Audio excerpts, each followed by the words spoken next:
The Secret Garden, Chapter 18. Thou Munnot waste no time. Of course, Mary did not waken early the next morning. She slept late because she was tired, and when Martha brought her breakfast, she told her that though Colin was quite quiet, he was ill and feverish, as he always was after he had worn himself out with a fit of crying. Mary ate her breakfast slowly as she listened. He says he wishes thou would please go and see him as soon as thou can. Martha said, It's queer what a fancy he's took to thee. Thou did give it him last night for sure, didn't thou? Nobody else would have dared to do it. Poor lad, he's been spoiled till salt won't save him. Mother says as the two worst things as can happen to a child is never to have his own way, or always to have it. She doesn't know which is the worst. Thou was in a fine temper thyself too. But he says to me when I went into his room, Please ask Miss Mary if she'll please come and talk to me. Think o' him saying please. Will you go, miss? I'll run and see Dickon first, said Mary. No, I'll go and see Colin first and tell him.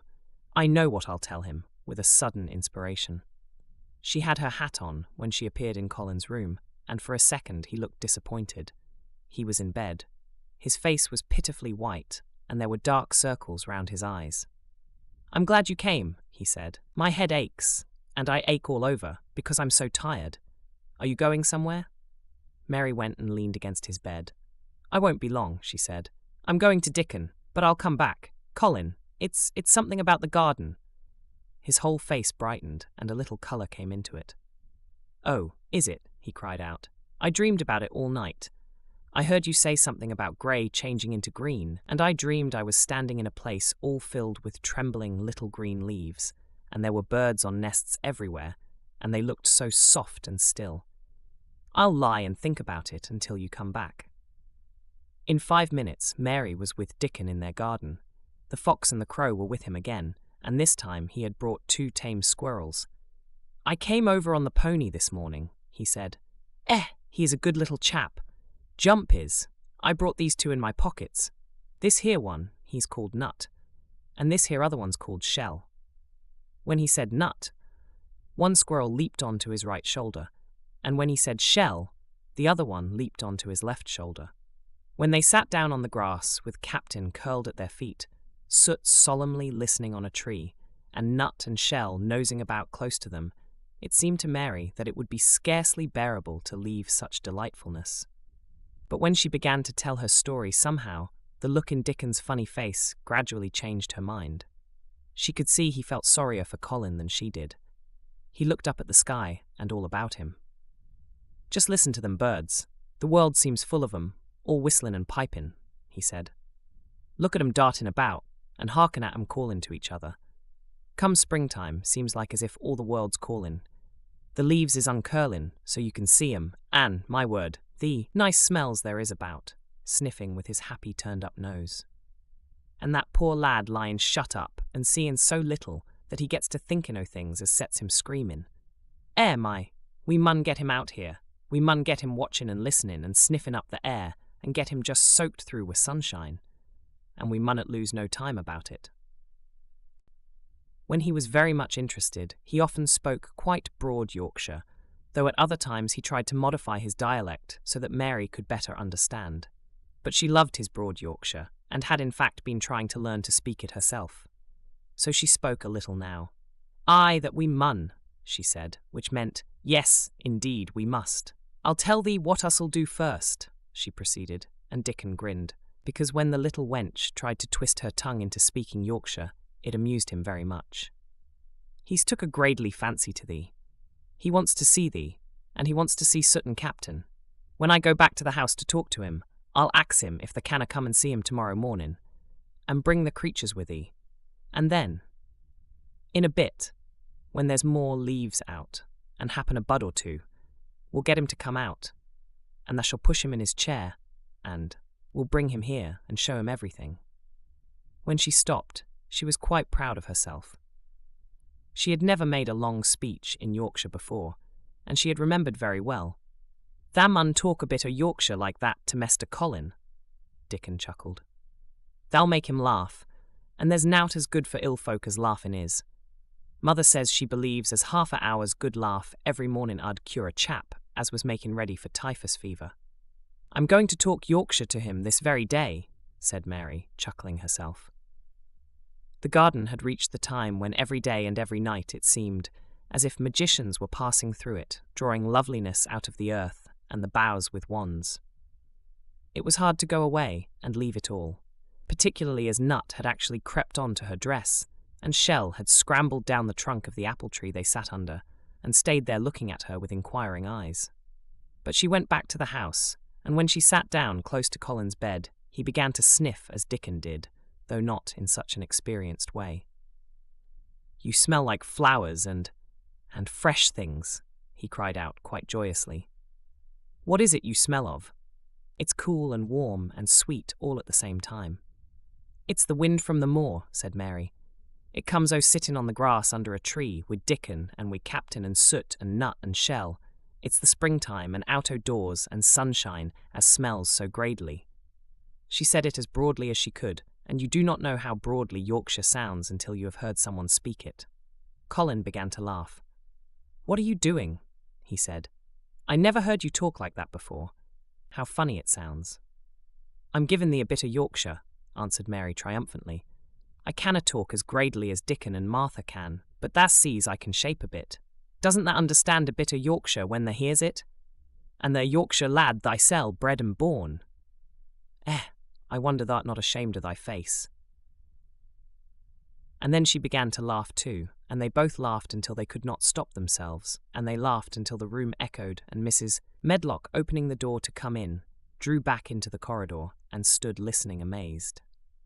"Well, upon my word," she said, speaking rather broad Yorkshire herself, because there was no one to hear her, and she was so astonished. "Whoever heard the like?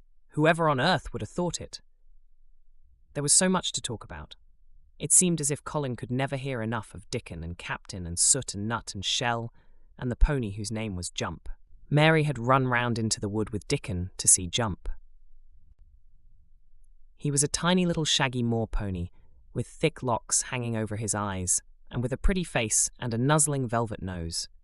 He was rather thin with living on moor grass, but he was as tough and wiry as if the muscle in his little legs had been made of steel springs. He had lifted his head and whinnied softly the moment he saw Dickon, and he had trotted up to him and put his head across his shoulder, and then Dickon had talked into his ear, and Jump had talked back in odd little whinnies and puffs and snorts.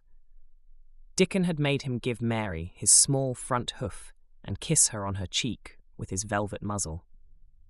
"Does he really understand everything Dickon says?" Colin asked. "It seems as if he does," answered Mary. "Dickon says anything will understand if you're friends with it for sure, but you have to be friends for sure." Colin lay quiet a little while, and his strange grey eyes seemed to be staring at the wall, but Mary saw he was thinking. "I wish I was friends with things," he said at last, "but I'm not. I never had anything to be friends with, and I can't bear people." "Can't you bear me?" asked Mary. "Yes, I can," he answered. "It's funny, but I even like you." "Ben Weatherstaff said I was like him," said Mary. "He said he'd warrant we'd both got the same nasty tempers. I think you are like him too. We are all three alike, you and I and Ben Weatherstaff. He said we were neither of us much to look at, and we were as sour as we looked. But I don't feel as sour as I used to before I knew the Robin and Dickon." "Did you feel as if you hated people?" "Yes," answered Mary, without any affectation. "I should have detested you if I had seen you before I saw the Robin and Dickon." Colin put out his thin hand and touched her. "Mary," he said, "I wish I hadn't said what I did about sending Dickon away. I hated you when you said he was like an angel, and I laughed at you, but perhaps he is."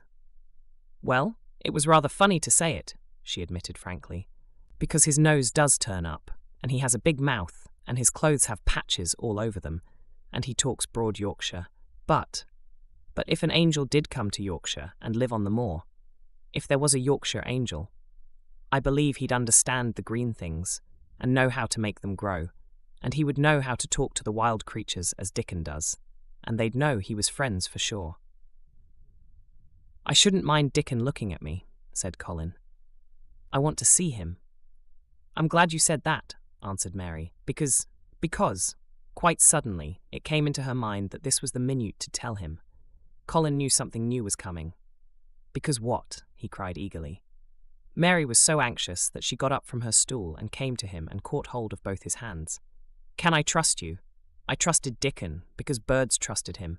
Can I trust you? For sure, she implored. Her face was so solemn that he almost whispered his answer. Yes, yes! Well, Dickon will come to see you tomorrow morning, and he'll bring his creatures with him. Oh, Colin cried out in delight. But that's not all, Mary went on, almost pale with solemn excitement. The rest is better. There is a door into the garden. I found it. It is under the ivy on the wall. If he had been a strong, healthy boy, Colin would probably have shouted, "Hooray, hooray, hooray!" But he was weak and rather hysterical. His eyes grew bigger and bigger, and he gasped for breath. "Oh, Mary!" he cried out with a half sob. "Shall I see it? Shall I get into it? Shall I live to get into it?" And he clutched her hands and dragged her toward him. "Of course you'll see it," snapped Mary indignantly. "Of course you'll live to get into it. Don't be silly." And she was so unhysterical and natural and childish that she brought him to his senses, and he began to laugh at himself. And a few minutes afterward, she was sitting on her stool again, telling him not what she imagined the secret garden to be like, but what it really was. And Colin's aches and tiredness were forgotten, and he was listening enraptured. "It is just what you thought it would be," he said at last. "It sounds just as if you had really seen it. You know I said that when you told me first." Mary hesitated about 2 minutes and then boldly spoke the truth. "I had seen it, and I had been in," she said. "I found the key and got in weeks ago, but I daren't tell you. I daren't because I was so afraid I couldn't trust you. For sure.